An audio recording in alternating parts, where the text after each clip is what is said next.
अस्सलाम वालेकुम नाजरीन। प्रोग्राम आपकी पंचायत में मैं आपका मेज़बान उस्मान मलिक। उम्मीद है आप सब लोग खैरियत से होंगे। और आज जुम्मातुल मुबारक का स्पेशल दिन है और मैंने हाजी साहब से रिक्वेस्ट की थी कि आज हम ख़ुसूसन फ़र्स्ट ऑफ़ ऑल जुम्मे के दिन को ज़रा थोड़ा डिस्कस कर लें कि जुम्मातुल मुबारक का दिन, इसकी मुसलमानों के नज़दीक अहमियत, इसकी फ़जीलत और इसका बेसिकली इसेंस क्या है, इसका मकसद क्या है जुम्मे के दिन का और उस सारे गेट टुगेदर का। जी हाजी साहब। बिस्मिल्लाहिर्रहमानिर्रहीम। अस्सलाम वालेकुम। ये मलिक साहब तुसां जुम्मे के बारे च पूछे है। जुम्मा जिहड़ा ना ये मुसलमानों को एक तोहफा दिता गया है। बेसिकली मुसलमानों को एक इनाम दिता है अल्लाह की तरफों। जुम्मे के उत्ते कई फजीलत ने दुनिया की तरफों अल्लाह की तरफों दसियां गई। जुम्मे वाले दिन आदम अलैहिस्सलाम पैदा होए। किताबां मिलता है कि आदम अलैहिस्सलाम की पैदाइश जी है जुम्मे वाले दिन होएगी। हशर का मैदान बेसिकली जुम्मे वाले दिन लगेगा। और दूसरा ये गल है कि मुसलमानों को एक इनाम के तौर पर दिता गया। और फिर फरमाया अल्लाह के नबी ने कि जिहड़ा जुम्मा नहीं पढ़ेगा, खास करके 3 जुम्मे नहीं पढ़ेगा, अल्लाह ताला उहदे दिल के उत्ते मोहर ला देगा। इसलिए जुम्मे की मुसलमानों की बड़ी फजीलत है। हज़रत उमर रज़ी अल्लाह ताला एक दिन ना यहूदी किसी ने गल की कि तुहाडे कुरान दे विच एक ऐत है, अगर ये साडे ते नाज़िल होंदी ना तो असीं इहनूं ईद का दिन मनाते, खुशी का दिन मनाते। हज़रत उमर रज़ी अल्लाह ताला अन्हु ने फरमाया कि वह किहड़ी आयत है। उन्हें आख्या वह फलां आयत है। हज़रत उमर ने फरमाया कि यह आयत मैनूं पक्की तरह याद है कि जदों अल्लाह के नबी ते नाज़िल होई ना तो उस दिन बेसिकली जुम्मे का दिन सी। तो जुम्मा साढ़े वास्ते होंदा ही ईद का दिन है। अल्लाह ताला और है कि सानू अल्लाह ताला ने दिती है ईद वाले दिन है। तो ईद वाला दिन जिहड़ा है ये जुम्मे नूं बेसिकली उंज ते मुसलमानों के 2 ईदां ने, ईद उल ज़ुहा, ईद उल फितर। लेकिन हर 7 दिन बाद जिहड़ा ना अल्लाह ताला ने मुसलमानों को एक इनाम दिता है जुम्मा कि तुसीं जिहड़ा भी वर्क करदे हो अपना गैदरिंग करो, इकट्ठ करो, खुतबा दिओ और खुतबे दे विच सारा ना डिस्कस करो। डिस्कस होंदा खुतबे दे विच। हुण साडे पाकिस्तान दे विच ते जिहड़े उलमा कराम ने उन्हां नूं बेहतर पता है, वो पंजाबी जां उर्दू च जिहड़ा कलाम करदे ने जां खुतबा करदे ने वो तो एक सानूं समझ आउंदी है। लेकिन वो जिहड़ा अरबी च करदे ने साडी नहीं समझ वो की करदे ने।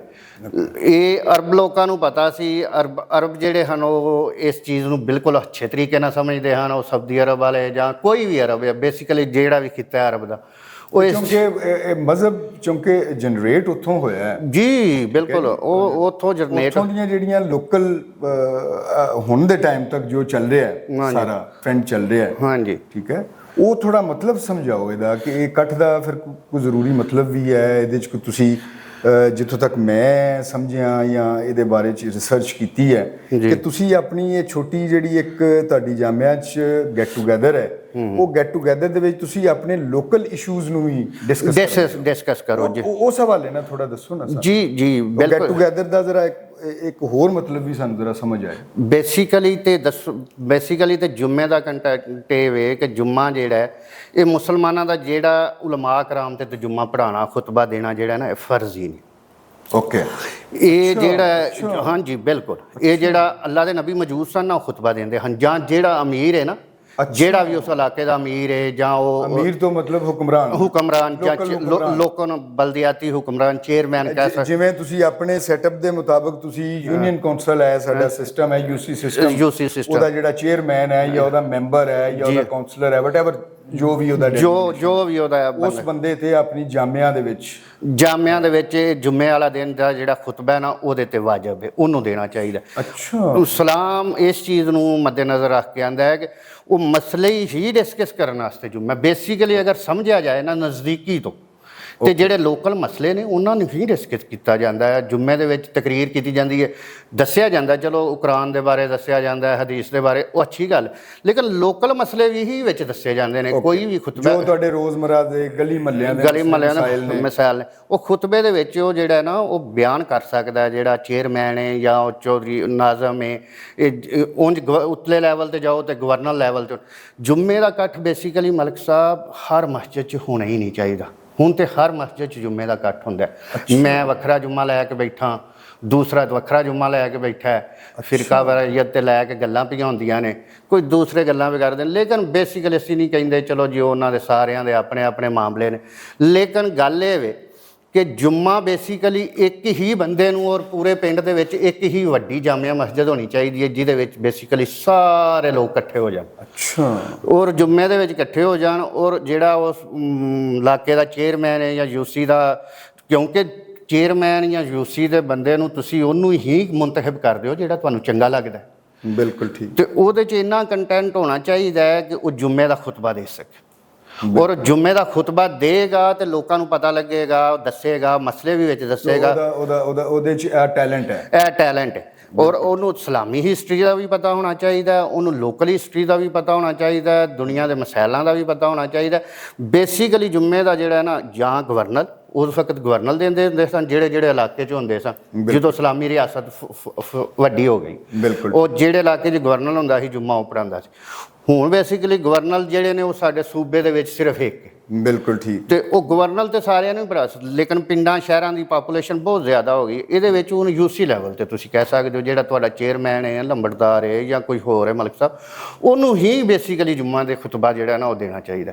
ਇਹ ਸਾਡਾ ਦੀਨ ਹੈ। ਉਹਦੀ ਸੌਰੀ ਤੁਹਾਨੂੰ ਮੈਂ ਇੰਟਰਪਟ ਕਰ ਰਿਹਾ, ਉਹਦੀ ਕੁਆਲੀਫਿਕੇਸ਼ਨ ਵੀ ਹੋਣੀ ਚਾਹੀਦੀ। ਬਿਲਕੁਲ ਅਹਿਲ ਵੀ ਹੋਵੇ। ਇਸ ਦੱਸੋ ਜੀ, ਅਸਾਂ ਜਿਹਨੂੰ ਮੁੰਤਖਬ ਕੀਤਾ ਜਿਹੜਾ ਉਹਦੀ ਅਹਲੀਅਤ ਦੀ ਬੁਨਿਆਦ ਤੇ ਉਹਦੀ ਨੋਮੀਨੇਸ਼ਨ ਹੈ, ਉਹਦਾ ਇੰਤਖਾਬ ਹੈ। ਬਿਲਕੁਲ, ਉਹਦਾ ਇੰਤਖਾਬ ਜਿਹੜਾ ਨਾ ਉਹ ਇਸ ਤਰ੍ਹਾਂ ਹੀ ਹੈ ਕਿ ਤੁਸੀਂ ਉਹਨੂੰ ਇਸ ਤਰੀਕੇ ਤੇ ਹੀ ਚੁਣੋ ਕਿ ਉਹਨੂੰ ਇਸ ਚੀਜ਼ ਦਾ ਵੀ ਪਤਾ ਹੋਏ, ਇਸ ਇਲਮ ਹੋਏ, ਦੀਨ ਦਾ ਵੀ ਉਹਨੂੰ ਇਲਮ ਹੋਏ, ਕਮ ਤੋਂ ਕਮ ਇੰਨਾ ਤੇ ਕਰ ਸਕੇ, ਖੁਤਬਾ ਦੇਣ ਜੋਗਾ ਹੋਏ, ਦਰੂਦ ਸ਼ਰੀਫ ਨੂੰ ਆਉਂਦਾ ਹੋਏ, ਕੋਈ ਕਮ ਤੋਂ ਕਮ ਉਹ ਨਮਾਜ਼ ਬਾ ਜਮਾਤ ਕਰਾਉਣ ਦੀ ਅਹਲੀਅਤ ਰੱਖਦਾ ਹੋਵੇ। ਹਰ ਮੂਮਨ ਨੂੰ ਬੇਸਿਕਲੀ ਹੋਣਾ ਚਾਹੀਦਾ। ਅਗਰ ਉਹ ਜਮਾਤ ਨਹੀਂ ਕਰਦਾ ਤਾਂ ਕਮ ਤੋਂ ਕਮ ਉਹਨੂੰ ਖੁਤਬਾ ਦੇਣਾ ਚਾਹੀਦਾ, ਕਿਉਂਕਿ ਜਮਾਤ ਦੇ ਵਿੱਚ ਕਿਹਾ ਗਿਆ ਹੈ ਕਿ ਜਿਹੜਾ ਸਭ ਨਾਲੋਂ ਜ਼ਿਆਦਾ ਕਰਾਉਣ ਜਾਣਦਾ ਉਹ ਜਮਾਤ ਕਰਾਏ। ਉਹ ਚਲੋ ਸਾਡੇ ਉਲਮਾ ਕਰਾਮ ਮੌਜੂਦ ਨੇ, ਉਹ ਜਮਾਤ ਕਰਾਉਂਦੇ ਨੇ, ਉਹ ਸਾਨੂੰ ਉਹਨਾਂ ਦੀ ਜਮਾਤ ਜਿਹੜੀ ਹੈ ਨਾ ਉਹਨਾਂ ਦੇ ਪਿੱਛੇ ਚਲੋ ਪੜ੍ਹਨੀ ਚਾਹੀਦੀ।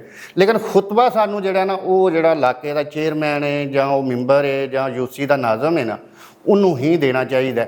ਉਹ ਦੇ, ਉਹ ਸਾਰਾ ਇਕੱਠ ਇੱਕ ਤਾਂ ਗੈਦਰਿੰਗ ਹੋਵੇ, ਸਾਰਿਆਂ ਨੂੰ ਪਤਾ ਲੱਗੇ ਸਾਡੇ ਇਲਾਕੇ ਦਾ ਮਸੈਲ ਨੇ ਉਹ ਵੀ ਵਿੱਚ ਬਿਆਨ ਕੀਤੇ ਜਾਣ। ਉੱਥੇ ਇਬਾਦਤ ਵੀ ਹੈ, ਇੱਕ ਇਬਾਦਤ ਦਾ ਵੀ ਦਿਨ ਹੈ, ਖੁਸ਼ੀ ਦਾ ਵੀ ਦਿਨ ਹੈ, ਇਬਾਦਤ ਵੀ ਕਰਨ। ਔਰ ਉਸ ਤੋਂ ਬਾਅਦ ਇਬਾਦਤ ਤੋਂ ਇਲਾਵਾ ਇਹ ਵੇ ਕਿ ਇਹਦੇ ਨਾਲ ਤੁਸੀਂ ਦੁਨੀਆ ਦੇ ਮਸੈਲ ਵੀ ਹੱਲ ਕਰੋ। ਬਿਲਕੁਲ ਠੀਕ। ਇਹ ਬਹੁਤ ਅੱਛੀ ਚੀਜ਼ ਹੈ। ਲੇਕਿਨ ਅਸੀਂ ਉਹ ਜੁਮੇ ਨੂੰ ਹੁਣ ਜੁਮਾ ਹੀ ਨਹੀਂ ਸਮਝਦੇ। ਹੁਣ ਹਰ ਬੰਦੇ ਨੇ ਆਪਣੀ ਆਪਣੀ ਇੱਕੋ ਜਨਾਬ 1.5 ਦੀ ਮਸਜਿਦ ਬਣਾ ਲਈ ਹੈ।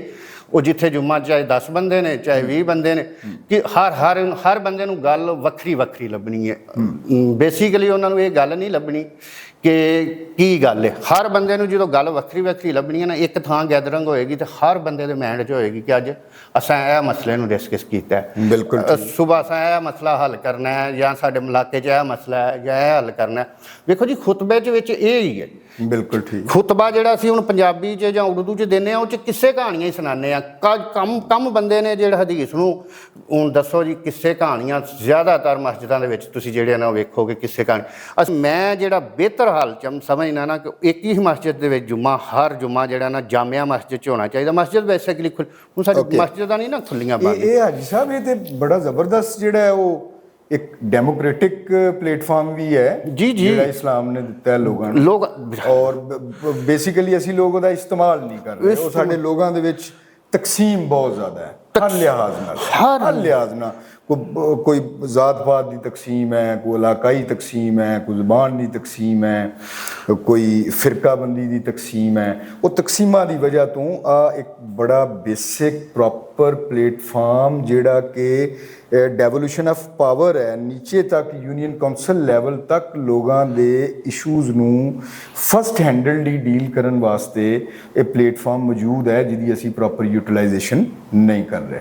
ਜੀ ਬਿਲਕੁਲ ਸਹੀ। ਚਲੋ ਇਹ ਜਿਹੜੇ ਲੋਕ ਕਰ ਰਹੇ ਨੇ, ਹਾਂਜੀ, ਉਹਨਾਂ ਲੋਕਾਂ ਦੀ ਜ਼ਿੰਮੇਵਾਰੀ ਹੈ ਕਿ ਇਸ ਪਲੇਟਫਾਰਮ ਨੂੰ ਪ੍ਰੋਪਰ ਤਰੀਕੇ ਨਾਲ ਉਹ ਮੈਨੇਜ ਕਰਨ ਔਰ ਲੋਕਾਂ ਦੇ ਡੇ ਟੂ ਡੇ ਇਸ਼ੂਜ਼ ਨੂੰ ਵੀ ਸੁਣਨ, ਲੋਕਾਂ ਦੇ ਦੀਨ ਨੂੰ ਵੀ ਡਿਵੈਲਪ ਕਰਨ, ਜਿਹੜੀ ਉਹਨਾਂ 'ਚ ਕਮੀ ਕੁਤਾਈ ਹੈ ਉਹ ਵੀ ਡਿਵੈਲਪ ਕਰਨ। ਸਭ ਤੋਂ ਪਹਿਲਾਂ ਖੁਦ ਇਸ ਕਾਬਲ ਹੋਣ ਨਾ। ਬਿਲਕੁਲ ਜੀ। ਜਿਹੜੇ ਲੋਕ ਤੁਹਾਡੇ ਪ੍ਰੋਪਰ ਨਿਚਲੇ ਲੈਵਲ ਤੋਂ ਆਪਣੀ ਪੋਲਿਟਿਕਸ ਜਾਂ ਆਪਣੀ ਜਿਹੜੀ ਹੈ ਹੁਕਮਰਾਨੀ ਦਾ ਆਗਾਜ਼ ਕਰਦੇ ਨੇ, ਉਹਨਾਂ ਲੋਕਾਂ ਦੀ ਅਹਲੀਅਤ ਪਹਿਲੋਂ ਮੈਟਰ ਕਰਦੀ ਹੈ ਕਿ ਉਹ ਖੁਦ ਇਸ ਅਹਿਲ ਹੋਣ, ਇੱਕ ਰੋਲ ਮਾਡਲ ਬਣਨ, ਇੱਕ ਐਗਜ਼ੈਂਪਲ ਬਣਨ ਦੂਸਰੇ ਲੋਕਾਂ ਵਾਸਤੇ, ਔਰ ਦੈਨ ਉਹ ਲੋਕ ਫਿਰ ਇਸ ਚੀਜ਼ ਨੂੰ ਕੰਟੈਸਟ ਕਰਕੇ ਜਾਂ ਅਪੁਆਇੰਟ ਹੋ ਕੇ ਉਹ ਅੱਗੋਂ ਸਾਰੇ ਲੋਕਾਂ ਦੇ ਵਿੱਚ ਇਹ ਚੀਜ਼ ਫੈਲਾਉਣ ਕਿ ਆਹ ਤਰੀਕਾ ਹੈ, ਆਹ ਮਾਮਲਾ ਹੈ, ਔਰ ਲੋਕਾਂ ਦੇ ਮੁਤਲਕਾ ਲੋਕਾਂ ਦੇ ਇਸ਼ੂਜ਼ ਨੂੰ ਵੀ ਡਿਸਕਸ ਕਰਨ ਬਿਲਕੁਲ ਜੀ। ਔਰ ਉਹਨਾਂ ਦੇ ਡੋਰ ਸਟੈਪ ਤੇ ਹੱਲ ਕਰਨ।